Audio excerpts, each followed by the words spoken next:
So, hi there, it's Andy here for Go Nomad, aka Pigs on Bikes. We are back in Cambodia, dealing with Corona.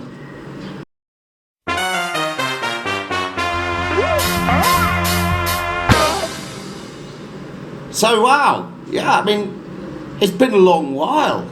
It's been months, actually. So, if you're new to this, then in 2016 my wife and I quit our perfectly good jobs in England and we sold everything and we hit the road and we relocated temporarily to Cambodia, and we spent 15 months in Cambodia, and then we decided to head to Mexico with a grand plan of travelling all the way through Mexico, all the way through Central America to Panama, and then seeing what would happen. We had no great plan after that.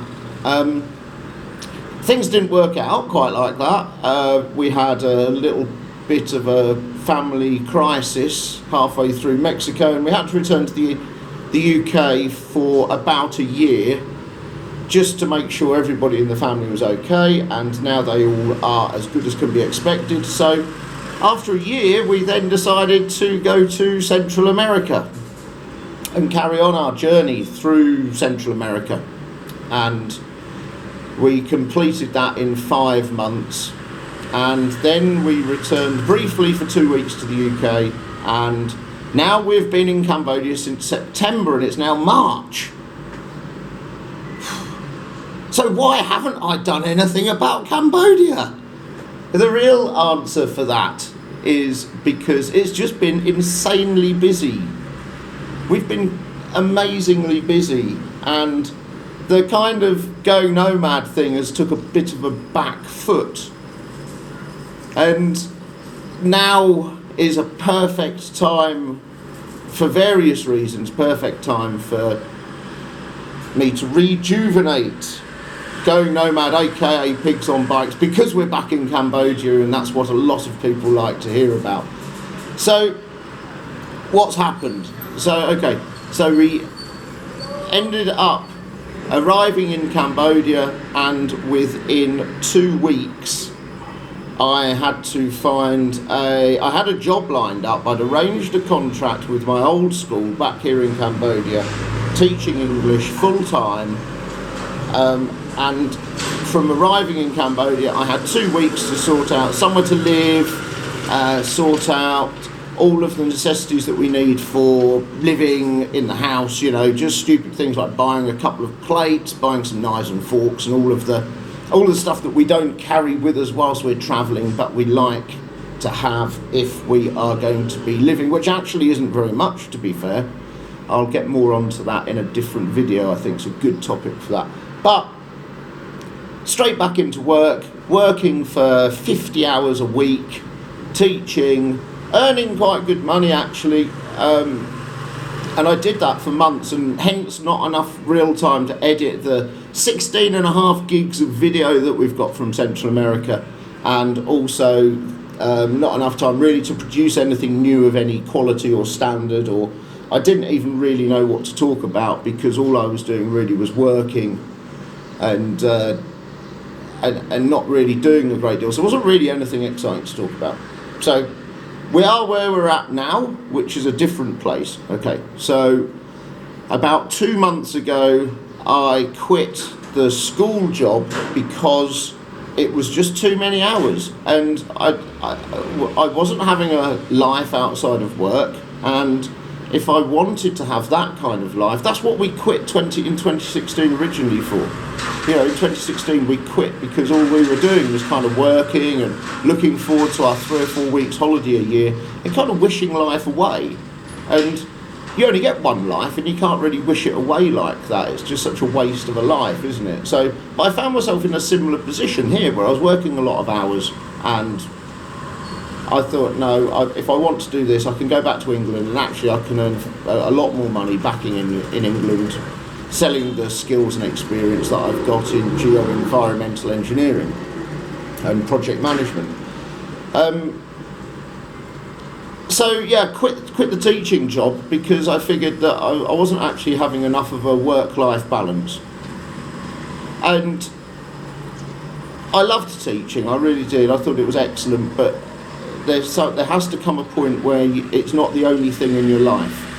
So I quit, and I thought, what should I do? I thought, well, okay, let's do the teaching online thing again, because I started to make a success of that in Mexico when I was in Mexico. Started to earn some all right money at that. So I thought, let's go back to the online teaching. And I've got to say that since I've started, I set myself certain targets, and again I'll talk about this in yet another video later. Set myself certain targets, and I've aced all of those targets without actually doing too much work. So teaching English online has been very successful as a freelance teacher, and I'll do a decent blog post and decent video on teaching online.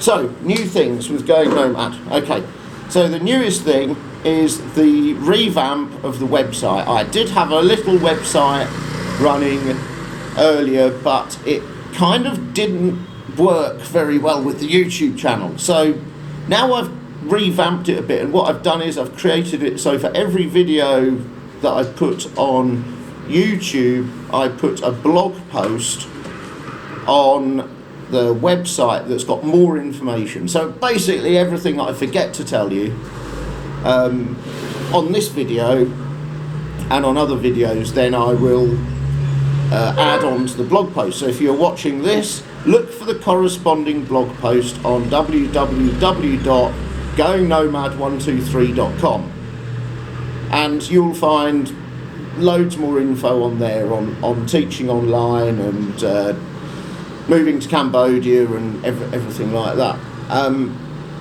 So goingnomad123.com. Okay. It's really exciting coming back to Cambodia. The biggest thing, of course, that has happened is now we're in March the 20-something today, 23rd or something. I don't know what day it is really. It's the 21st, I think. Tanya's just shouted, it's the 21st. So the 21st of March, right in the middle of the corona pandemic. So that was unexpected, wasn't it? You know, you're toddling along nicely and all of a sudden something creeps out of China and shuts the world down. Tea, I'm English.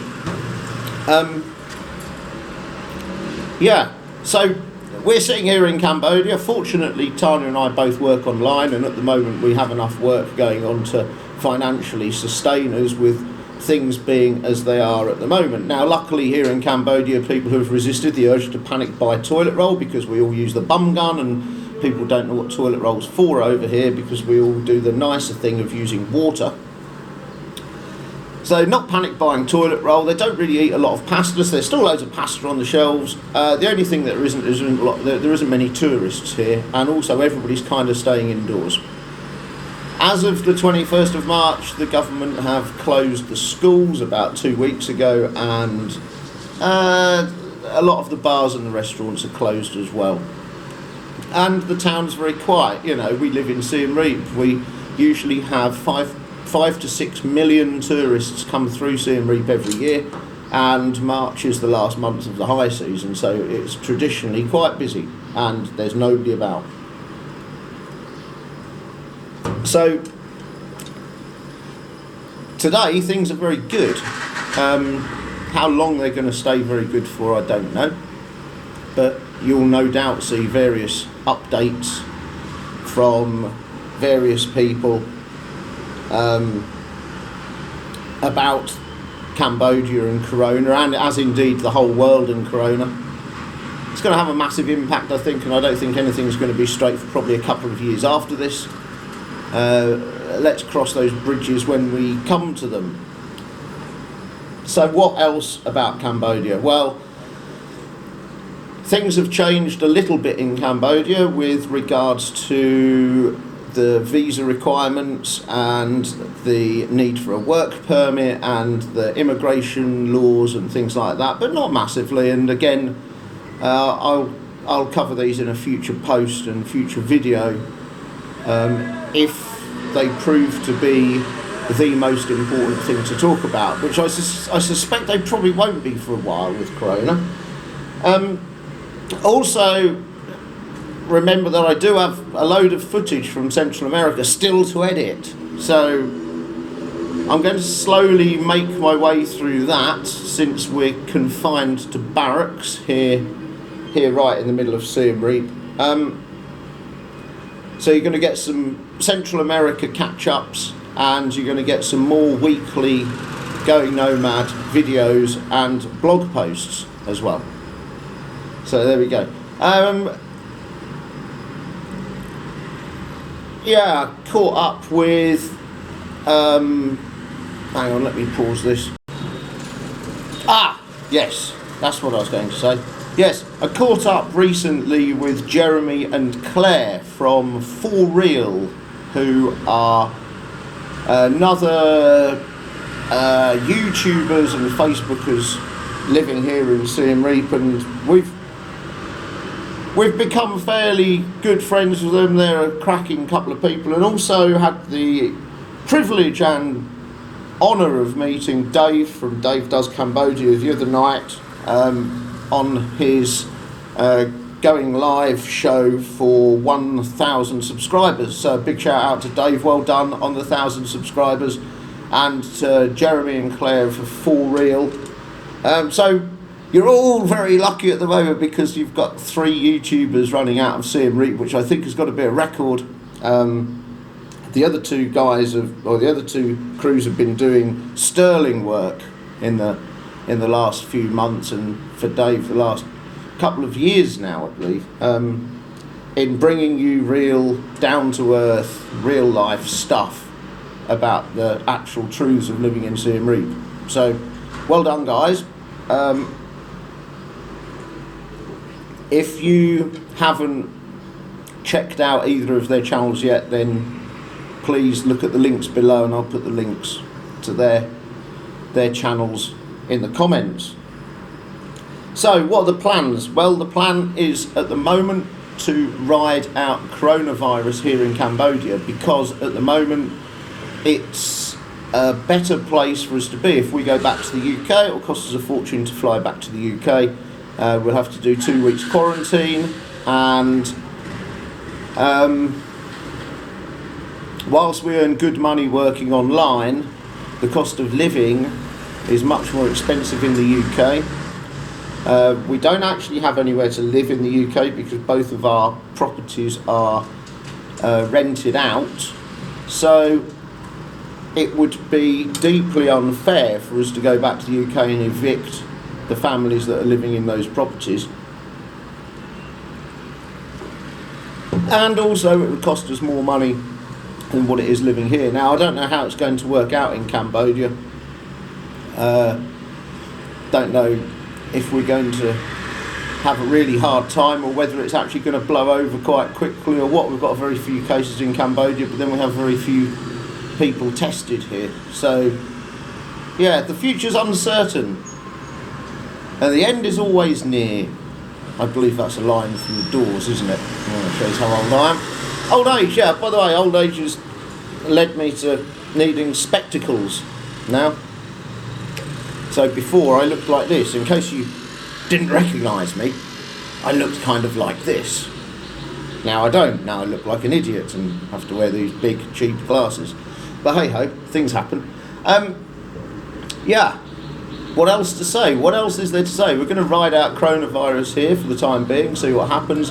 When it becomes unsustainable, or we become too much of a burden on the country, then we may choose to move on and do something else. At the moment, with the country thing, we're kind of earning a little bit of money online and spending it in Cambodia. So we're kind of doing Cambodia a bit of a favour there, really, by spending the small amount of money that we do earn in the local economy. If we go back to England, all we're going to be is a burden on the health service should we require it, and on everything else in the UK. So we're sort of kind of in a better place just to stay here, I think. I'm not certain. We don't know. Nothing is certain. But as of today, sitting tight is probably our best plan. And of course doing some self-isolating by not going out too much. Not that there's a lot to do anyway, really, because everywhere's closed. All the bars and restaurants are closed, cinemas are closed. So, yeah, there we go. Not too much happening. Alright, cool. That'll do for this one. I'm going to talk more in the near future about teaching English online, because a lot of people ask me about it.